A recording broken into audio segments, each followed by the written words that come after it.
अस्सलाम वालेकुम जनाब, कैसे हैं आप? उम्मीद करती हूँ कि आप लोग खैरियत से होंगे। शुरू करते हैं आज की वीडियोस दुआ के साथ कि मुझे देखने वाले, मुझे सुनने वाले, मुझे जानने वाले दुनिया में जहाँ कहीं भी अल्लाह पाक उन सबको अपने हिफ्ज़ ईमान में रखे। आमीन सुम्मा आमीन या रब्बुल आलमीन। सो जनाब, आज तैयार किया हमने Lahori chargha chicken fry Lahori style में। लाहौरी चरगा जिस तरीके से हमारे यहाँ पे मिलता है उस तरीके से हमने ये तैयार किया है, बाज़ार से मिलने वाला बिल्कुल अमेजिंग स्टाइल में जनाब। कोई ज़्यादा मेहनत नहीं करनी पड़ेगी आपको, आसान सी इसका रेसिपी है जो आप फटाफट घर में इसको तैयार कर सकते हैं सिर्फ घर के मसालों के साथ। बच्चे बड़े सब लोग इसको शौक से खाते हैं और बाज़ार में बहुत ज़्यादा बिकता है ये। सो लेट्स मूव, देखते हैं किस तरीके से मैंने इसको तैयार किया है और आप लोग भी अपने घर में इसी तरीके से इसको बनाएं और सब घर वालों को खिलाएं। दावत में किसी भी ख़ास मौके पे आप इसको बना सकते हैं और इंतहाई आसानी के साथ और कम मज़ा के साथ। लेट्स मूव, देखते हैं किस तरीके से ये तैयार हुआ है। सो जनाब, चिकन बनाने जा रही हैं हम लाहौरी चरगा स्टाइल में। जिस तरीके से लाहौर में चरगा बनता है उस तरीके से चिकन को धो के अच्छे तरीके से हमने इसको डीप कट्स लगा लिए हैं। अब हमने इसके ऊपर लगाना है मसाला, और मसाला किस तरीके से हमने तैयार करना है लेट्स मूव, देखते हैं किस तरीके से हमने इसका मसाला तैयार करना है और क्या क्या चीज़ें जो हमने इसके अंदर ऐड करनी है। पहले हमने 2 चम्मच ले लिया है अदरक और लहसुन का पेस्ट भर के। उसके बाद ये है ड्राई मसाला जात हमारे पास, नमक, सुरख मिर्च पिसी हुई, सूखा धनिया पिसा हुआ, हल्दी, कुटी हुई लाल मिर्च, गरम मसाला पिसा हुआ। गरम मसाला वो पिसा हुआ जिसके अंदर ज़ीरा, काली मिर्च, लौंग, छोटी इलायची, बड़ी इलायची, दालचीनी, तमाम चीज़ें जिसके अंदर मिक्स हैं उसका एक बड़ा चम्मच हमने भर के लिया। साथ में चाट मसाला लिया और थोड़ा सा हमने इसके अंदर डाला food colour, yellow food colour हमने इसके अंदर ऐड करना है। इन तमाम चीज़ों को हमने डाल देना है अदरक लहसुन के पेस्ट में और इनको करना है अच्छे तरीके से फिर मिक्स।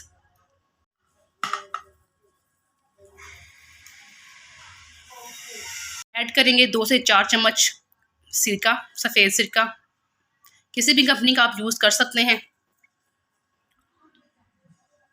2 से 4 चम्मच जनाब हमने भर के इसके अंदर ऐड कर देना है। अब हम इसको अच्छे तरीके से मिक्स कर लेंगे, इसका पेस्ट बना लेंगे। ठीक पेस्ट बनाना है, पतला पेस्ट बिल्कुल भी नहीं बनाना हमने।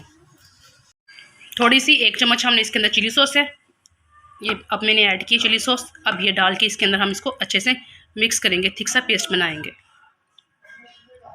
इस तरीके से अच्छे तरीके से मिक्स करके इस तरह का थिक पेस्ट आपने तैयार कर लेना है। पेस्ट हमेशा इसी तरह का तैयार करें, पतला ना हो। तमाम चीज़ों को अच्छे से मिक्स किया।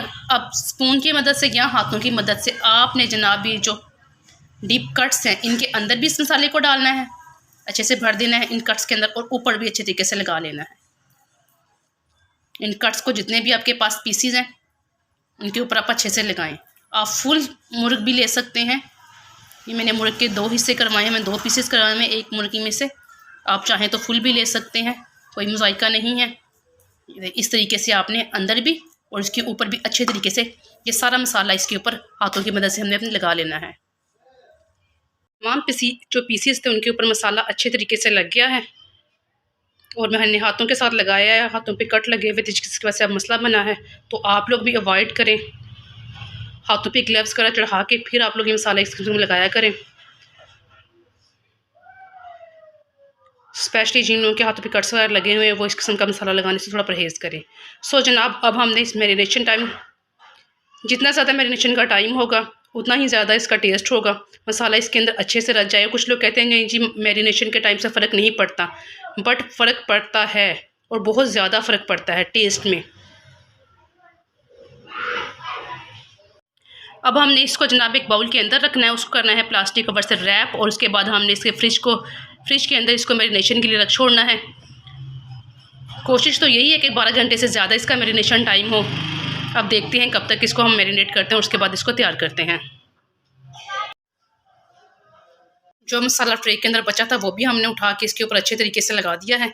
अब हम इसे कवर कर लेंगे प्लास्टिक शीट से। इस तरीके से हमने इसको रैप कर देना है और फ्रिज में हमने इसको रख देना है मैरिनेशन के लिए कम से कम 12 घंटे, वैसे तो 5, 6, 7 घंटे जितनी आपकी मर्ज़ी हो आप इसको रख सकते हैं। मैरिनेशन टाइम हमारा जनाब कंप्लीट हो चुका है। ये 24 घंटे के लिए हमने इसको मैरिनेट किया था। अब हमने इसको निकाल लिया फ्रिज से बाहर। अब हम इसे रूम टेम्परेचर पे रखेंगे थोड़ी देर के लिए, तब तक इसकी ठंडक कम हो जाए। कोशिश करें कि जब भी फ्राई करने वाला कोई काम हो तो आप फ्रिज से निकाल के डायरेक्ट फ्राई मत करें, रूम टेम्परेचर पे इसको रखें